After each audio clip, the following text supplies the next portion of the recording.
الحمد لله رب العالمين،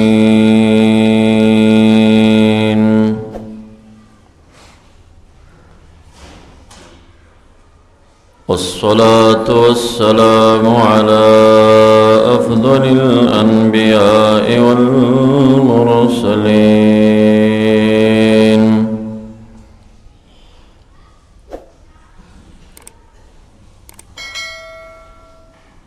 أما بعد، فأعوذ بالله من الشيطان الرجيم.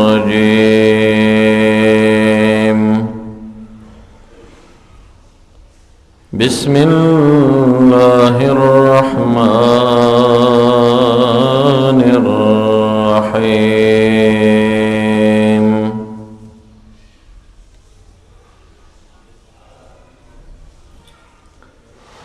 يا أيها الذين آمنوا ادخلوا في السلم كافة. الآية.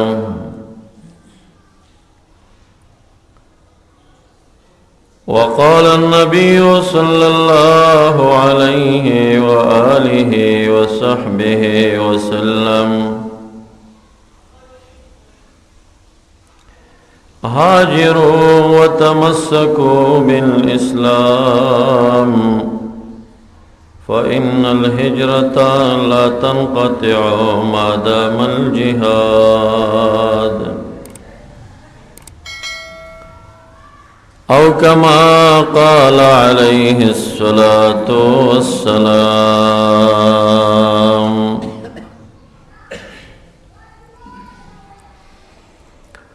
محمد سيد الكونين والثقلين والفريقين من عرب ومن عجم. مولاي صل وسلم دائما أبدا على حبيبك خير الخلق كلهم. إن الله وملائكته يصلون على النبي. يا أيها الذين آمنوا صلوا عليه وسلموا تسليما. درود شريف. اللهم صل على سيدنا ومولانا محمد وآله وبارك وسلم وصل عليه. زما معزز سامعین و حضرات ورنو، نا معروف و مشهور صحابه کرامو د اسلام او ابتدا کې د اسلام دروړلو واقعات چې د نبی اکرم سید عالم صلی الله علیه وسلم د پاکو خیستو اخلاقو په وجه باندې شوي وو، د هغې په اړه سلسله د بیاناتو شروع وه. د حضرت جریر ابن عبداللہ البجلی رضی اللہ تعالیٰ عنہ او عدی ابن حاتم الطوئی رضی اللہ تعالیٰ عنہ او حضرت زید ابن سعنہ رضی اللہ تعالیٰ عنہ جدید ایمان واقعات ذکر شیو. نننے بیان دا ابو قرصافہ جندر بن خیشنا رضی اللہ تعالیٰ عنہ دا ایمان واقعہ او دا عمر بن عباسہ سلمی رضی اللہ تعالیٰ عنہ چی مکناو پا ابو نجیح باندے دا غد اسلام واقعہ دا نننی بیان نچوڑا و خلاصہ گرزو.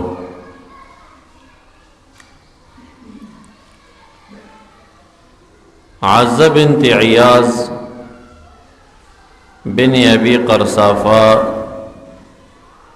دغه ابو قرصافه چې جندره نومیږي دغه نوسۍ ده عزة بنت عیاض. هغه واقعه بیانوي انها سمعت جدها ابا قرصافه صاحب رسول الله صلی الله علیه وسلم د خپل نیکه ابو قرصافه نه چې د مبارک صحابي و اوریدلی خپل نوسۍ ته دا قصه کړې ده. هغه راویه د دې واقعې او د روایت ده. ابو قرصافه واقعه بیانوي کان بدء اسلامی انی کنت یتیما بین امی و خالتی. زه چې د پلار نه پاتې شوم یتیم وم، پلار مې مړ شوی و، یوه مې مور وه او یوه مې د مور د اړخه ترور وه چې خاله ورته ویلی شي. وی زما دا د مور اړخه ترور خاله په ما دومره مهربانه وه چې کان اکثر میلی الی خالتی، زما میلان به مور ته نه و څومره میلان چې زما خپلې ترور ته و. وکنت ارعی شویحات لی، او یو څو ګډوري یو وړه رمګوټې سره نبی اکرم سید عالم صلی الله علیه وسلم د نبوت اوازې او انګازې په خورېدو باندې وي. كانت خالتي كثيرا ما تقول لي يا بني لا تمر إلى هذا الرجل تعني رسول الله صلى الله عليه وسلم فيغويك ويذلك.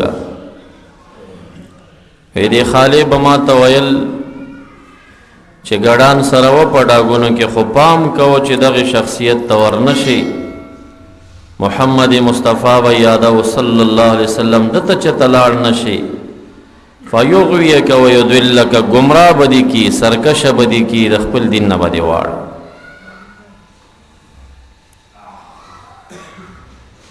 ابو قرصافه وی فكنت اخرج حتى آتي المرعى فاترك شويحاتي ثم آتي النبي صلى الله عليه وسلم فلا زال عنده اسمع منه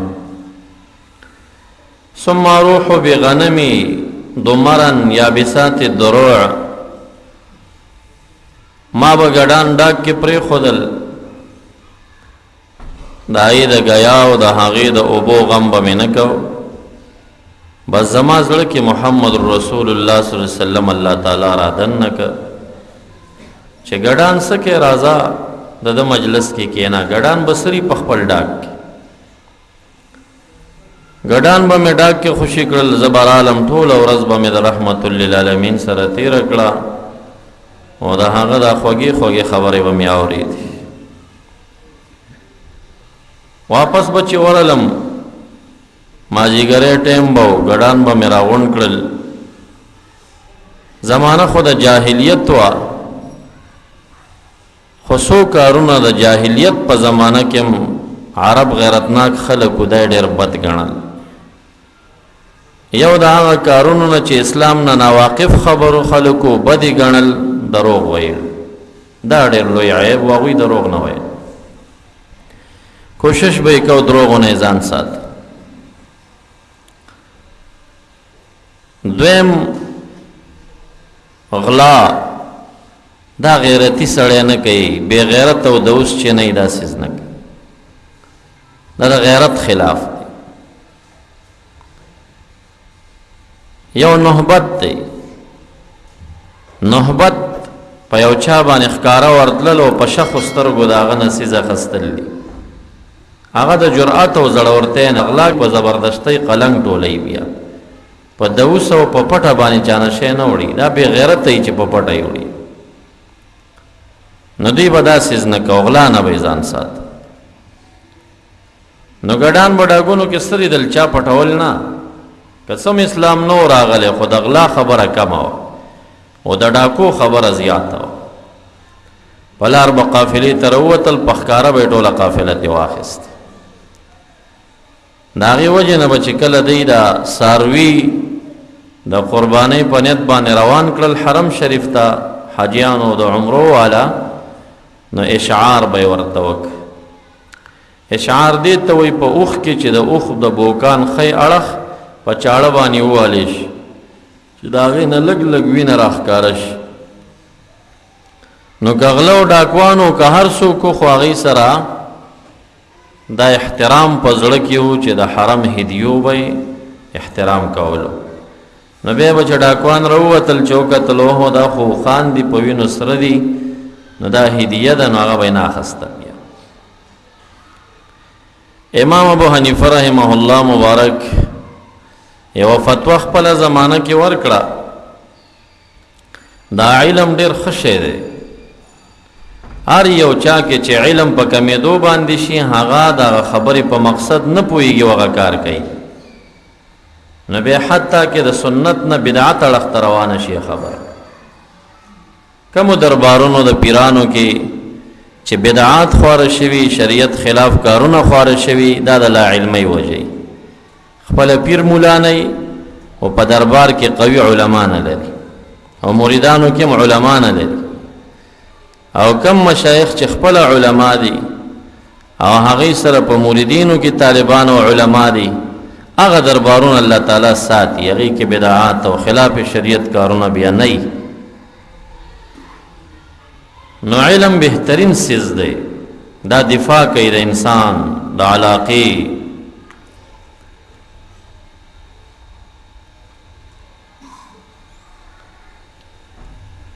نو عام خلق به چې حج او عمرې ته راتلل، هغې اوس په دې مقصد او علت به پوه نه و چې د اوښ دا اړخ خلق د بوکان ولې په چاکو باندې وهي.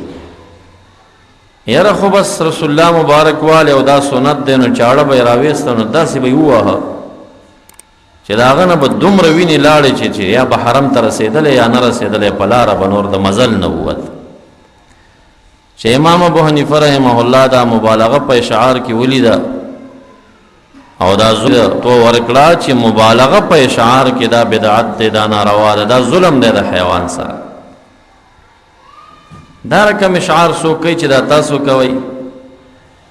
یو خو د اشعار چې کوم علتو په لاره کې ډاکوان راتلله، څاروي لوټ کوله، دا د نښې دپاره و چې خلک پوه شي هدیه ده چې ډاکه نه شي. اوس خو اسلام راغلی، په لاره ډاکوان شته هم نه دي، اوس هغه ضرورت د اشعار کله پاتې دی؟ خو بیا هم امام ابو حنیفه رحمه الله د مبالغې د اشعار نه منع وکړه چې داسې اشعارونه مه کوئ دا تاسو چې نن سبا کوم، دا خو څاروي سره ظلم دی. نو دشمن او مقابله او مخالفین خو لري اهل حق. نو خپله زمانه کې یا د نه بعد چې د دشمنانو نو هغې دا خبره پسې خوره کړه چې امام ابو حنیفه رحمه الله د څاروي اشعار نه ماني. وګوره حدیثو کې نبی علیه السلام اوښه په چاقو والې ده، اشعار یې کړی دی، امام صاحب وایي دا نشته، او دی د حدیثو مخالف.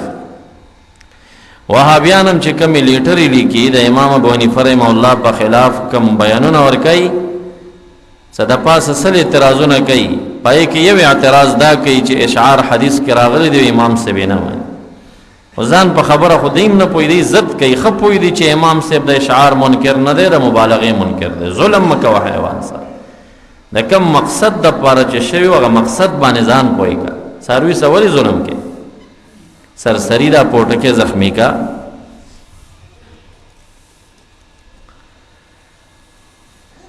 څه طالبانو ما ته یو ځل دا مسله را مخې ته که چې امام صاحب اشعار نه ماني.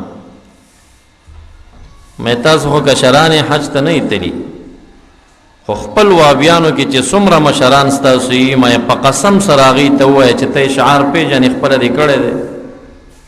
اشعار خو د دې زمانې 32 لاک حاجیانو کې یو سړی هم نه کوي، نو ته څنګه په امام صاحب اعتراض کې اشعار یې نه دی کړي، اشعار نه مني. اشعار نن سبا اشعار چا کړی؟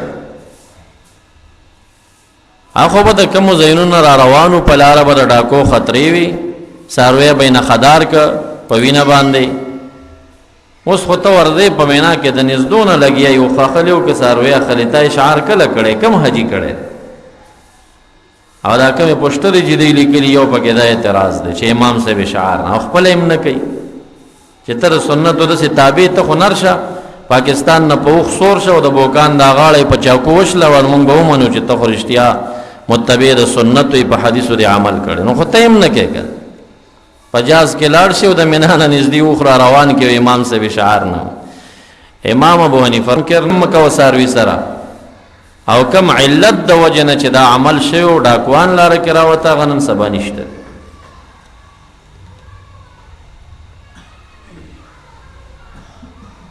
نو دی وایي چې مازدیګر ټیم کې مې کله ګډانو ته رالمه بوقر صافه وایي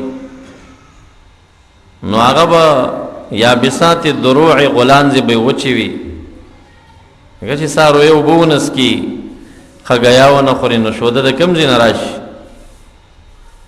او د مرن داسې خوار خوار به و څاروي کې دا کار دی چې دو ورځې ګیا ونه خوړه ته به وایي یو کال دې ګیا نه ده ورکړې دا تشي داسې پرې راکړن شي بیا لا ګډ او چیلې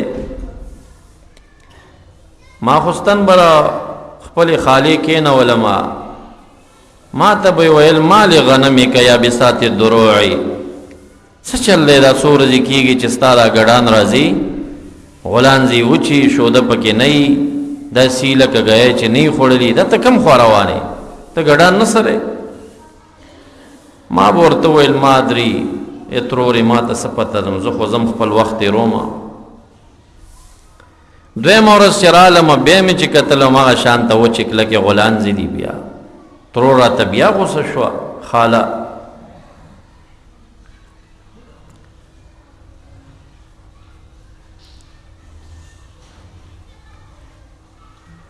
بیا درېیمه ورځ چې راله نبی اکرم صلی الله علیه وسلم ته ورغلم ورته کېناستم او د هغه نه مې دا خوږې خبرې اورېدې خو اثر یې په ما وکړه حتی اسلمت وبایعت وصافحته بیدي اسلام مې راوړه لاسونه مې د هغه په لاسونو کې ورکړل بیعت مې وکړه او بیا مې ورته شکایت وکړه چې زما یو خاله د هغې سره اوسېږم او ګډان په ډاګ کې سریږي د هغې په غولانځو کې شوده نه وي ما ته ډېر غوسه یي ما خو ټوله ورځ تاسو سره تېره کړه فقال لي رسول الله صلی الله علیه وسلم جئني بالشیاه ورشه ګډان دې د ډاګ نه راوله ما ته یې لږ راورسوه فجئته بهن فمسح دروعهن وظهورهن ودعا فيهن بالبركه رسول الله مبارک ګډانو ته کېناسته د یوې یوې ګډې غولانځې باندې لاس ووهه په دې املا باندې مې ورته لاس ووهه او بیا لاسونه مبارک اوچت کړه او دعا یې وکړه د برکت دعا یې وکړه په دغه مکړه چې ما خپلو ګډانو ته کتل فامتلأت شحما ولبنا داسې ډک شو د وازدو د غوښو نه او د شیدو نه هم ډک شو فلما دخلت على خالتي بهن چې خپلې خالې ته مې دا ګډان وروستل ما ته وی یا بنی هکذا فرغه دغسې سرول کوه که نه دا دوه درې ورځې خو به دې تش راوسته راته ما ورته ویل یا خاله همغه شان مې سرولي دي چې څنګه مې نورې ورځې سرول ولکن اخبرک بقصتي قصه درته کومه د کم شخصیت د ملاقات نه چې تا منع کولم د هغه صحبت ته لاړم په هغه باندې مې ایمان راوړه وی مور مې او خالي مې راته وویل اذهب بنا الیه مونږ هم ورته بوځه چې کله مې وروستل او رسول الله مبارک یې وکته بس دې دواړو زړه کې م الله تعالی محبت واچو فاسلمتا وبایعتا وصافحنا او دې دواړو د رسول الله مبارک سره بیعتونه وکړل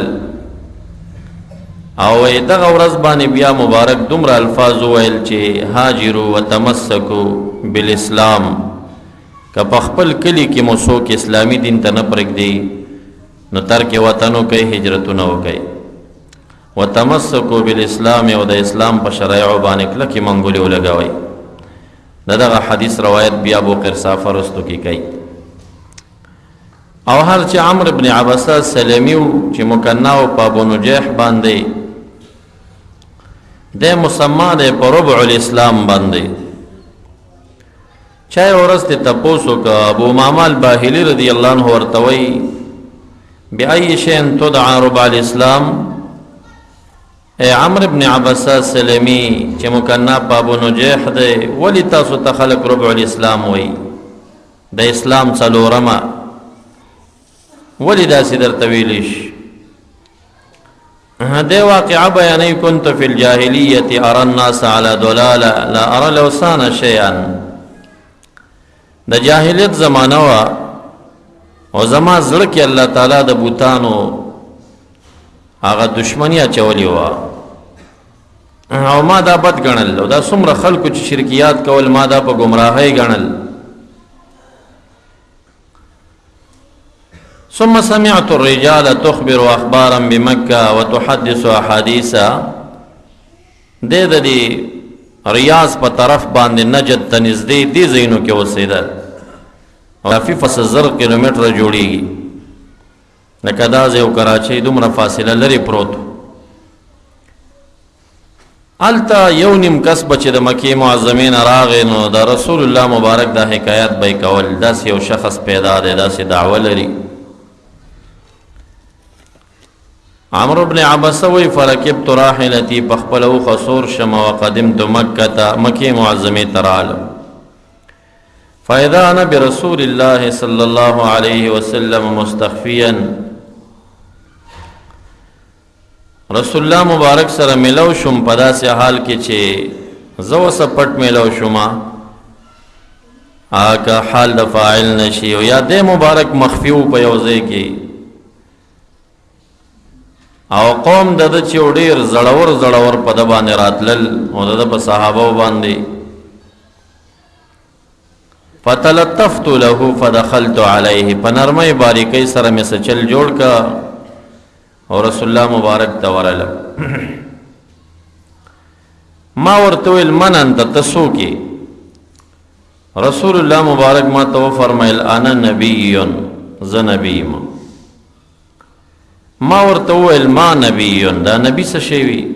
زمانه د جاهلیت وکړه نبی څه شی وي؟ قال رسول الله دا د الله تعالی استازی وي بندگانو ته. ما ورته ویل الله ارسلک ته الله تعالی استازی مونږ ته را لېږلی د هدایت دپاره؟ قال نعم مبارک ته فرمایل آو. قلت بأي شيء ارسلت الله تعالی پس شرا لېږلی ته مونږ ته څه خبرې کې؟ قال بتوحید الله لا تشرک به شیئا وکسر الاوثان د الله تعالی په وحدانیت باندې چې د الله نه سوا بل معبود نشته. شرکیات به پرېږدي بوتان به ماته وصلت الرحم او خپلولي به پالي. قلت فمن معك على هذا په دغه عقیده باندې تا سره ملګري شته دي؟ نو دې وخت کې وی ابو بکر صدیق او حضرت بلال دا دواړه یو خوا ناستو بل خوا ناستو. ما ته ویل نعم حر و عبد اصلم را سره شته په دې عقیده کې مرګري او غلام هم را سره شته په دې عقیده کې مرګري. نو بلال ته اشاره وکړه چې دا غلام دی او دا اصل دی. صدیق اکبر صاحب ته اشاره وکړه ما مرګري ما زه دې مرګري نو دې مجلس کې حضرت علی صاحب نشتا نو سلورم دې جوړیږي نو ربع الاسلام په دې راته وایي چې څوک نه وبلکه. قال لا تستطيع ذلك يومك هذا ولكن ارجع الى اهلك. دا دین د دې اظهار نن رستا وس کې نشته دی چې تخپل کلی کې دا کلمه اعلان کې واپس خپل کور ته لاړ شه فاذا سمعت عني قد ظفرت فالحق بي، کله چې د آواز واوریدا چې زه په خپلو دشمنانو غالب شوم په جنگونو جهادونو کې، اوازې مې ستاسو کلي ته م در ورسېدې، بیا راشه ما پسې چار ځای وم. عامر ابن عبسه وی واپس خپل کور ته لاړم او اسلام مې راوړه. هغه شپې رالی چې نبی اکرم صلی الله علیه وسلم مدینې منورې ته هجرت وکړ.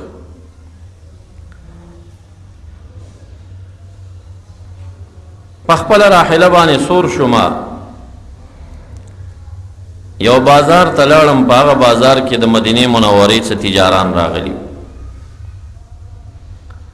هغې نه مې تپوس وکړه ما فعل هذا الرجل المکي الذي اتاکم، د مکې معظمې نه یو شخصیت تاسو ته درغلی او هغه اندازه او حالات څه دي، څه یې وکړه؟ قالوا اراد قومه قتله فلم يستطيعوا وحيل بينهم وبينه، خپل قوم پسې راپاسې د شهیدوي وسې پې بر نشه، هغه مدینې منورې ته راغی، مدینې خلکو پناه ورکړه، د هغې نه یې بچ کړه. نو وایي په خپله وخوره سور شوم حتی قدمت المدینه، مدینې منورې ته راورسېدم. فدخلت علیه فقلت یا رسول الله تعرفني، 13 کاله منځ کې تیر شوي، د سفر هغه دوړم والی دی، خامخا شکلم بدلیږي، یو مجلس کې مبارک کتلی یو مخفزي کې.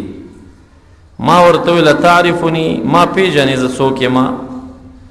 مبارک ورته فرمایي نعم الست الذي اتیتنی بمکه، هغه انسان نه چې مکه معظمه کې ما ته راغلی وي او ما ته دې ویلي زه ستا متبع یم، او ما درته وویل چې دا خبرې لامې علا نه وه، وخت پاتې دی د دې خبرو، بیا ما ته راشه. بیا مې علم ته ضروري مسایل وښایا کوم چې تا ته الله تعالی ښودلي دي. قال فاذا صليت الصبح فاقصر عن الصلاه حتى تطلع الشمس، منځ ورښودلی دی، اوس د مانځه ټیمونه ورته ښایي. وی د سبایي مونځ چې دی وکړه چې نور نه یې راختلی، ګورې بیا مونځ ونه کړي، د مانځه نه یې ویې منع کړه. دا هغه د امام ابو حنیفه رحمه الله قوي دلیل دی چې که د چا نه سنت هم پاتې شي نو د سهار مونځ نه بعد به نه کوي تر څو چې نور راختلی نه وي. بعضې وهابیان داسې کوي چې مانځه پسې متصل ودرېږي، نو داسې مه کوئ. نو دی وی ما ته ویل فاذا صلیت الصبح فاقصر عن الصلاه حتى تطلع الشمس، چې نور راختلی نه وي د مانځه نه بند شه، ګورې مونځ ونه کړي بیا. فاذا طلعت فلا تصلي حتى ترتفع، او چې نور راوخته بیا مونځ مه کوه تر څو چې ښه پورته شي.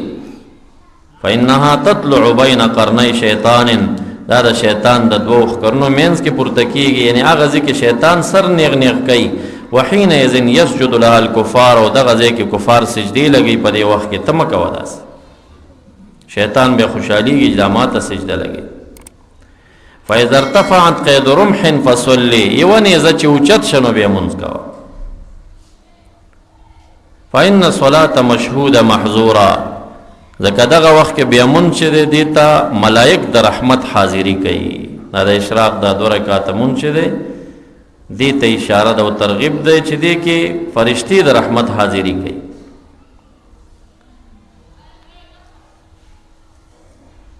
تر دې بیا مونځ کوه تر څو پورې چې د زوال ټیم راشي، نور منځ ته راورسېږي. ثم اقصر عن الصلاة، بیا ځان بند که د مانځه نه، بیا مونځ ونه کوي. فإنها حینئذ تسعر جهنم، دغه وخت کې جهنم ګرمولی شي، الله تعالی په غضب باندې وي، بې درته نه قبلې، دې وخت کې مه کوه. فإذا فاء الفیء فصلی، کله چې د زوال سوری راتاو شي، زوال ختم شي، بیا مونځ کوه.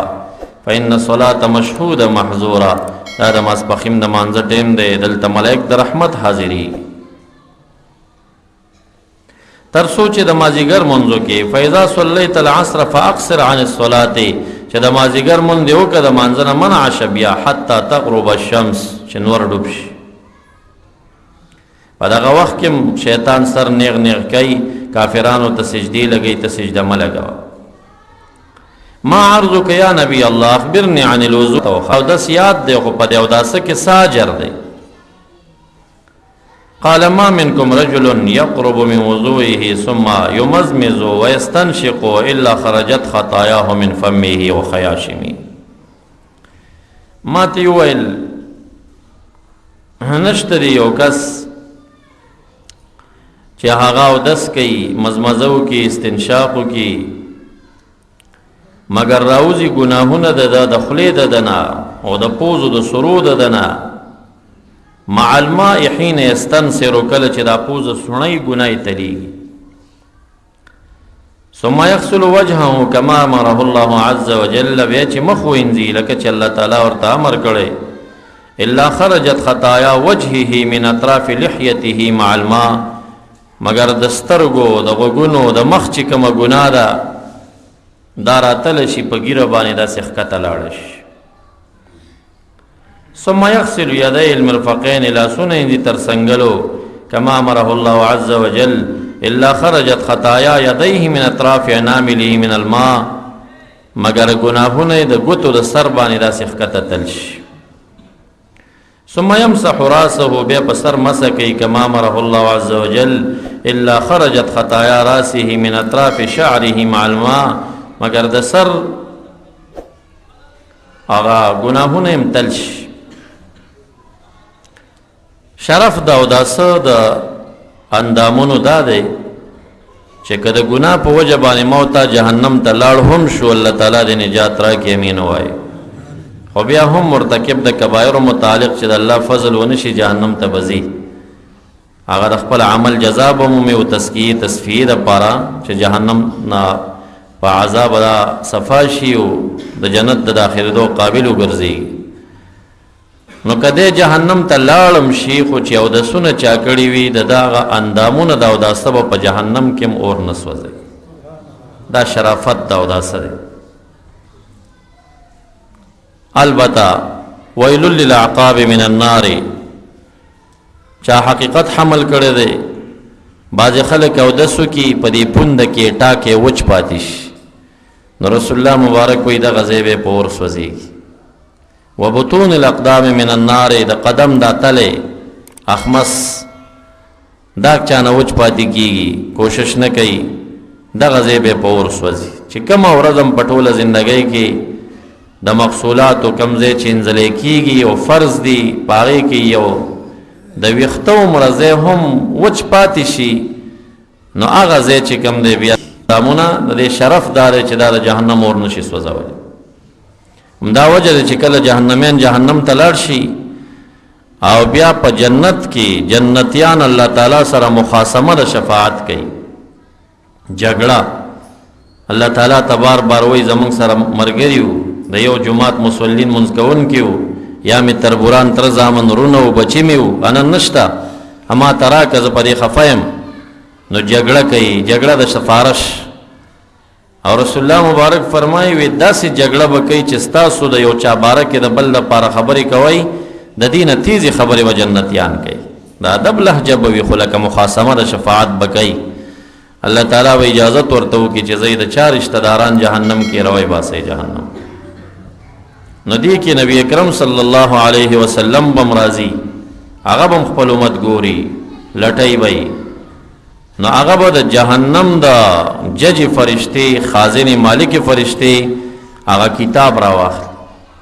هغه کتاب پاڼو کې به ګوري چې د کوم امتیان دي فرشتي ته وایي دا چې د جهنم کوم ځای کې پروت دی روی باسه هغې ته خو معلوم وي هغه جیلخانونه به یې راټولی.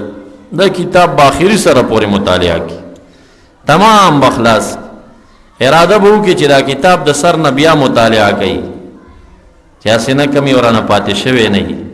فرشته به ورته وایي یا رسول الله بې تکلیف مه کوئ ما ته علم دی چې ستا یو امتي هم جهنم کې ما سره نه دی پاتې شوی. نو دلته یو چا د رسول الله مبارک نه پوښتنه کړې ده چې بیا نو د جهنم کې څنګه پیژنئ یا د قیامت په ورځ به دا خلک تاسو څنګه پیژنئ یا به هلته جهنم کې بیا څنګه پیژنئ. مبارک ورته فرمایي یو ډاک کې اسونه وي او په هغه اسونو کې څه اسونه داسې وي چې د هغې تندي سپین وي، هغې ته غور وي، اغر، او د چا خپې او لاسونه د اسونو سپین وي. نو دغه اسونه په سرو او تورو نورو اسونو کې معلوم وي که نه معلوم؟ دا غلطیږي وي نه غلطیږي؟ وی زما امتیان به د نورو پیغمبرانو امت کې نه غلطیږي، د دوی لاسونه، د دوی مخونه، د دوی خپې به رڼا کوي، پړق به وهي، په هغې به یې پته لګېږي. نو دا اجر دی هغې دنیا، هر چې سر مسه ده. نو یو روایت کې داسې راځي چې د اندامونه چې ته په اوبو وینځي دا خو به رڼا کوي، سر چې دې مسه کړی دی هغې به څه حکمې وي. نو دا به د شعث نه الله تعالی ساتي. په قبر کې ګور انسان مړ وي خو ویښتان یې غټېږي، نو چې راپاسې ډېر د ببروالي او د شعث نه به تنګ وي ډېر زیات. نو چا چې اوداسه کې مسح کړې وي داسې پوس پروت وي لکه شیمپو باندې چې سړی سر وینځي څنګه اوسه خوشحاله وي. یاره چې کله ببره شي د زلفو والا ته پته لګېږي چې ویښتان خیرن شي، شعث او ببروالی پیدا کړي، سړی تنګی، او چې کله یې وینځي ګومنځي کې پاسته شي بیا خوند کوي، مزه ورکوي ورته. نو مسحه چې د سر چا کړي وي دا ویښتان به یې نه تنګوي، دا به پاسته پراته وي، د ببروالي د ویښتانو نه به خلاص شي. او د هغې نه هم ګناهونه به تل شي. حدیث مبارک کې راځي بیا چې خپې وینځي د هغې نه ګناهونه تل شي.